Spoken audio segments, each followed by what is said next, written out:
Backyard Bullion here. Have you ever wondered what close to 40 kilos worth of silver, casting grain and coins looks like laid out on a kitchen table? Well, you need to look no further because we have done that. This is, of course, all of the contents of that giant unboxing video we did last Wednesday. If you've not checked that video out, probably best to start there as you'll get a better understanding of what all of this is. For clarification though, this is not all mine. Some of it's mine. The silver casting grain I have purchased from the European Mint for my hand-poured silver business, but the coins on the table here are not actually mine. In fact, none of the coins on the table here are mine today. I have got some pre-ordered White Horses of Hanover from the European Mint, but those are going to be coming in the next shipment. So silver casting grain is mine, but all of the coins here are collectively bought by other people on the silver forum and just generally within the silver UK buying community. A couple of people from countries in Europe as well who want to take advantage of VAT-advantaged and VAT-free silver from Estonia. So if you don't know, we pay taxes on silver bullion here in the UK, and that's why we go to Europe to buy it. So today's video, we're going to give a pretty good overview of what people have been buying, what seems to be popular, some of the cooler items in here. We have done already a what I call Rapid Fire In Focus Friday, where we looked at some of the really coolest coins in this particular order. So if you haven't seen that and you want to get a closer look at some of the things we'll be showing today, I'll put a link to that. It was on Friday last week. But the general idea here is to just talk about what seems to be cool, what seems to be popular, what kind of things people are buying. Now you'll have to excuse the lighting here today. It's an awful time of year where the sun is at an angle through our window onto our table where it's really, really glary, and at the moment the clouds are intermittently coming in, so I'm going to open the blinds, get a little bit of light on the table, but if it starts to get a bit too glary, we're going to have to shut the blinds again. Now, one of the things I want to start off by pointing out, the elephant in the room, so to speak, is the significant gold to silver ratio in this particular order.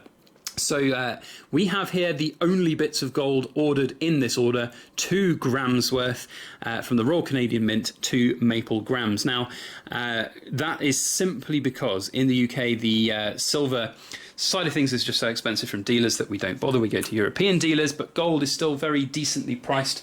In fact, I'm just going to shut the blinds a little bit more. Sorry about this, guys. It really is awful lighting here today, but we're on a bit of a time schedule to get all of this processed and sent out to all of the waiting customers. So yes, only 2 grams of gold, but lots and lots and lots of silver. What has been, though, the most singly popular ordered item? Well, by weight, I can reveal and tell you that is the good old fashioned Britannia. So Britannias, of course, are synonymous with UK stacking, of course, being capital gains tax exempt. They are the most recognisable sort of stacker item, I suppose, that one could have. It's like the American Eagle for you US watchers.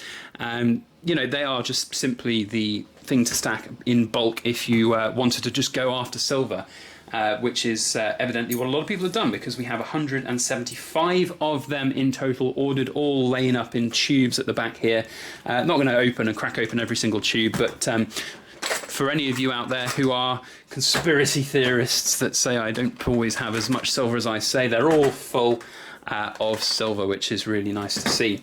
Next most popular item by weight anyway are 10-ounce coins from the Royal Mint. I'm going to close the blinds again. Look at this light coming through. It's a glorious day here, but it really does make for absolutely terrible filming conditions. I really do apologise.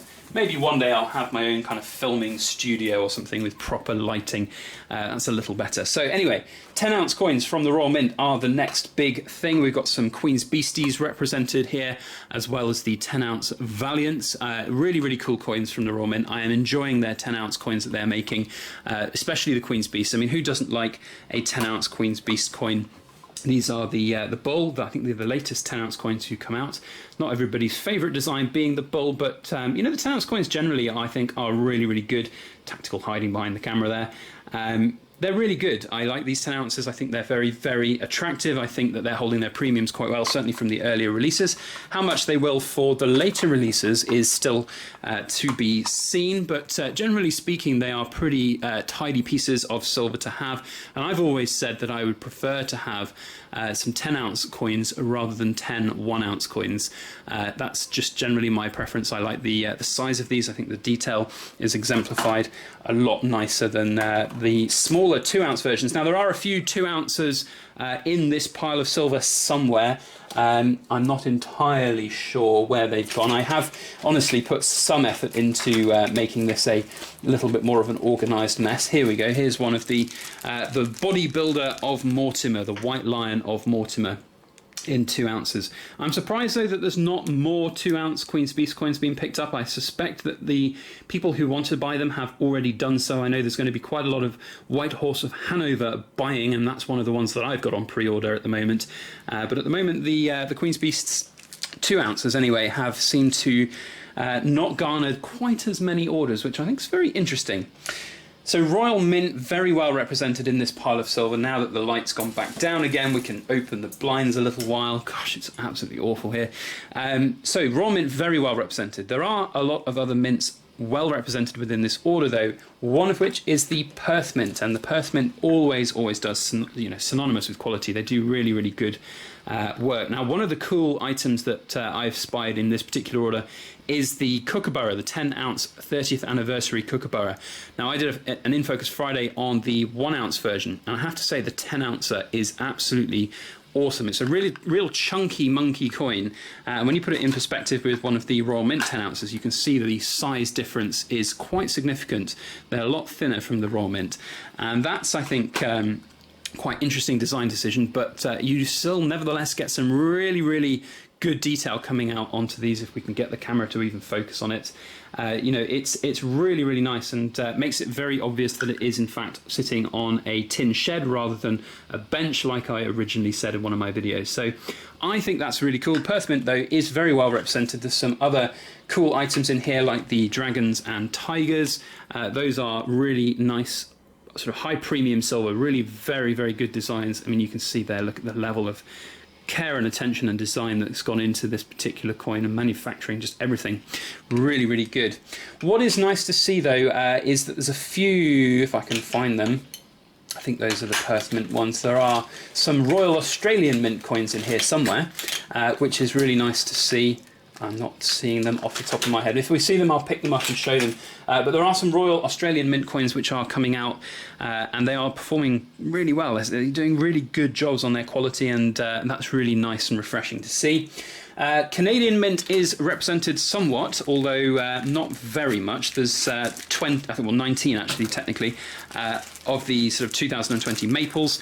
It is interesting because I keep getting asked comments on this about the milk spotting history of the Canadian coins, and how, basically the history there is not great, and it does seem like people, even though they've got this mint shield technology, people don't seem to want to order as many of them, even now that the mint shield is sort of better and protecting the coins better. It's an interesting one. I don't necessarily understand the reason for that. They seem to be less popular now that they seem to have rectified some of their issues and problems, which doesn't make a lot of sense. But anyway, that is where we are with those. Another really popular item by weight were the Nui Owls. These are the cheapest bits of silver I think you can buy on, oh, that was a good catch, on the European Mint's website. So basically cheap as chips silver. You cannot go too far wrong with that. 2020 editions of those.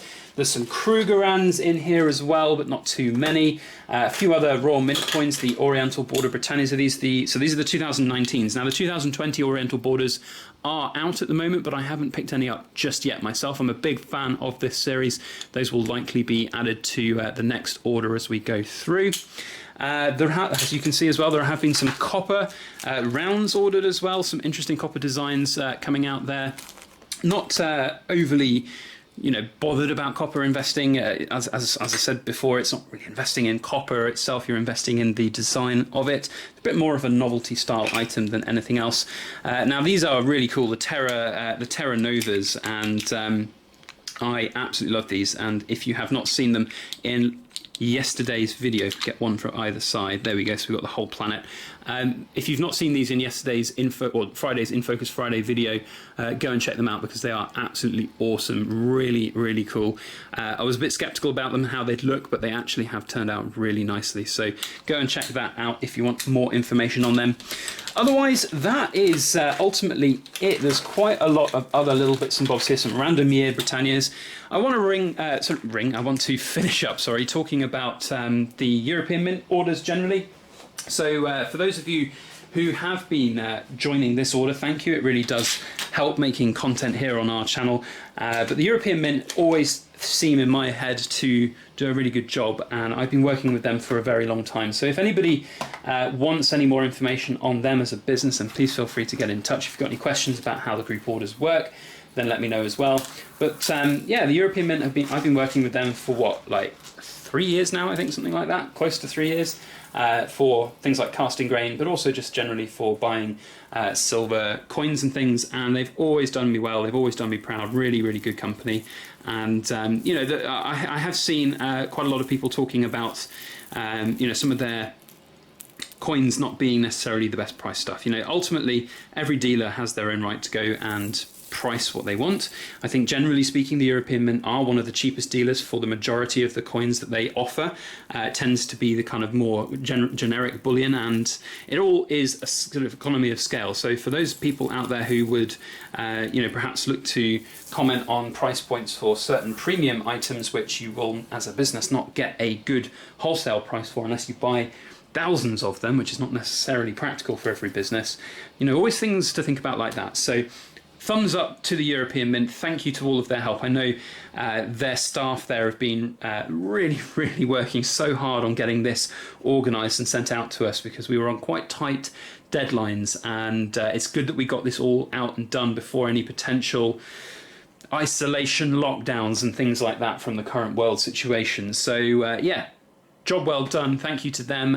Thank you to Mrs. Backyard Bullion as well, who's patiently waiting in the background to help organise and wrap all of this stuff and package it up for all of the customers who have ordered this stuff, and hopefully get it all shipped out. By the time these videos have gone live, of course, most, if not all of you guys who have ordered this stuff will have already had your deliveries. So I hope it's all worked out swimmingly well. If you want to get involved in future group orders and deliveries, then as I said earlier, there's a link down in the description below to the Silver Forum's website, where you can see all of the information on how to get involved and all of the particulars about how to actually order and stuff. It's not very difficult, and you can save some money on shipping. The only disadvantage is it takes a little bit longer to get to your silver. So there we go. Thank you all for watching. If you've enjoyed this video and you'd like to make any comments or suggestions or anything that you'd like to know about the contents of this order, then please do feel free to comment down below. And if you want to see videos from us in the future, then make sure you hit that subscribe button. Otherwise, that's it. Have a fantastic week ahead. Stay happy and healthy to you all. And as always, please make sure that you like, share, comment and subscribe for more.